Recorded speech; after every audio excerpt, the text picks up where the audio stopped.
السلام علیکم ورحمۃ اللہ وبرکاتہ دوستوں، امید کرتا ہوں آپ خیریت سے ہوں گے۔ میں ہوں محمد مقصود قاسمی اور آپ دیکھ رہے ہیں باغ مدینہ یوٹیوب چینل۔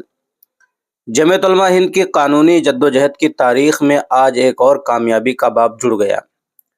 جب chief justice D Y Chandrachud کی سربراہی میں جسٹس جے پی پاردیوالا اور جسٹس منوج مشرا پر مشتمل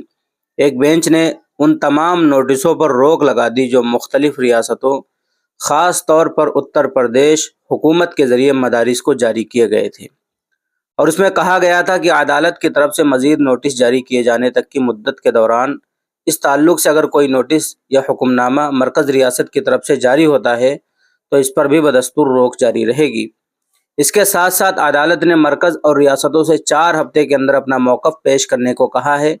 عدالت نے بچوں کے حقوق سے متعلق قومی کمیشن کی سفارش پر بھی روک لگا دی، جس نے اس میں NCPCR مرکز اور ریاستوں سے کہا ہے کہ مبینہ طور پر حق تعلیم ایکٹ سے مطابقت نہیں رکھنے والے تمام مدارس بند کرا دیے جائیں۔ قابل ذکر ہے کہ اس معاملے میں بچوں کے حقوق سے متعلق قومی کمیشن نے عدالت میں ایک حلف نامہ بھی داخل کیا تھا، جس میں مبینہ طور پر اس نے یہ بھی کہا تھا کہ مدارس میں بچوں کو مناسب تعلیم نہیں دی جا رہی ہے اور یہ بچوں کے بنیادی حقوق کے منافی ہے۔ آگے یہ بھی کہا گیا تھا کہ مدارس میں بچوں کو نہ صرف مناسب تعلیم بلکہ صحت مند ماحول اور نشو و نما کے بہتر مواقع سے بھی محروم رکھا جا رہا ہے۔ واضح ہو کہ اتر پردیش میں مدارس کو جو نوٹس جاری کیے گئے ان میں حقائق کو سراسر نظر انداز کرتے ہوئے دلیل دی گئی کہ مفت اور لازمی تعلیم برائے حق اطفال ایکٹ 2009 کے تحت اگر مدرسہ غیر تسلیم شدہ ہے تو اسے بند کیا جائے اور طلبہ کو قریب ترین پریشد ودیالیہ میں منتقل کر دیا جائے۔ اس طرح کے نوٹس کے بعد ہی حکومتی کارندوں نے اتر پردیش میں بڑے پیمانے پر مدارس کے خلاف کارروائی شروع کر دی، یہاں تک کہ بہت سے مدارس کو جبراً بند کروا دیا گیا۔ جمعیت علماء ہند نے اس سازش کو ناکام بنانے کے لیے مولانا ارشد مدنی کی ہدایت پر ایک اہم پٹیشن جس کا نمبر 000660/2024 ہے، 4 اکتوبر 2024 کو داخل کی تھی، جس میں ان تمام دعووں کو چیلنج کیا گیا تھا، جس میں وکیل آن ریکارڈ فضیل ایوبی ہیں، جبکہ سینئر ایڈوکیٹ اندر اجے سنگھ اس مقدمے کی پیروی کر رہی ہیں۔ اس پٹیشن پر عدالت نے متعلقہ فریقین سے وضاحت طلب کی تھی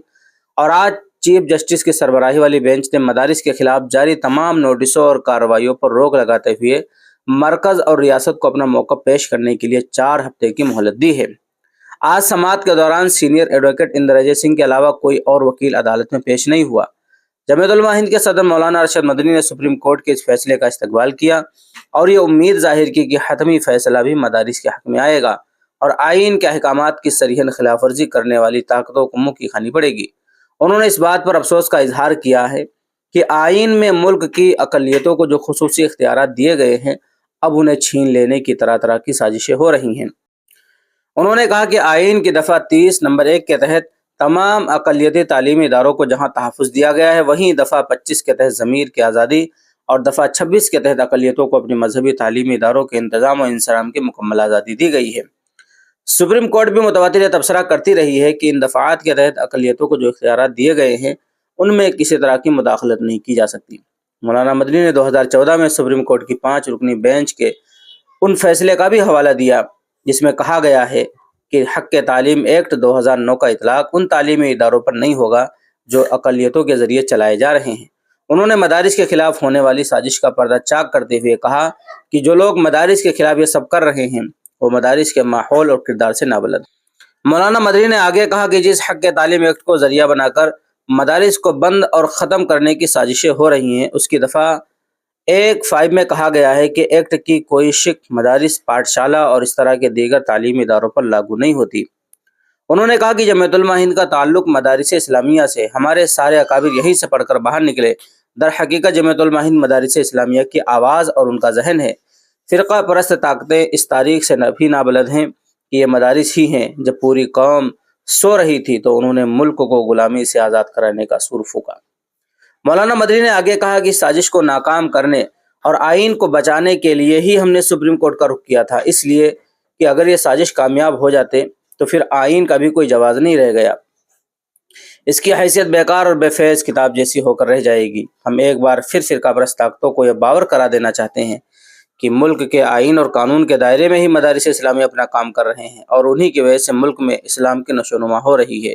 یہی نہیں، مدارس کے فضلاء دنیا بھر میں جہاں کہیں جاتے ہیں اپنے کردار اور کام سے ملک کا نام روشن کرتے ہیں، مگر افسوس مدارس کے تعلق سے فرقہ پرست ذہنیت کی جو پالیسی ہے وہ مسلمانوں کو طرح طرح کے مسائل سے دوچار کر رہی ہے۔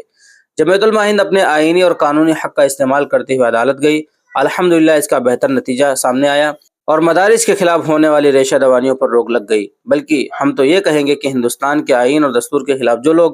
کام کر رہے تھے ان کی منشا اور ارادے پر روک لگی ہے۔ انہوں نے کہا ہم ملک کے آئین کے تحفظ کے لیے لڑ رہے ہیں، اس لیے کہ آئین بچے گا تو ہی یہ ملک بچے گا۔ اپنے اس ویژن کی تکمیل کے لیے جمعیت علماء ہند آئندہ 3 نومبر کو نئی دہلی میں ایک عظیم الشان آئین ہند تحفظ کانفرنس بھی منعقد کر رہی ہے۔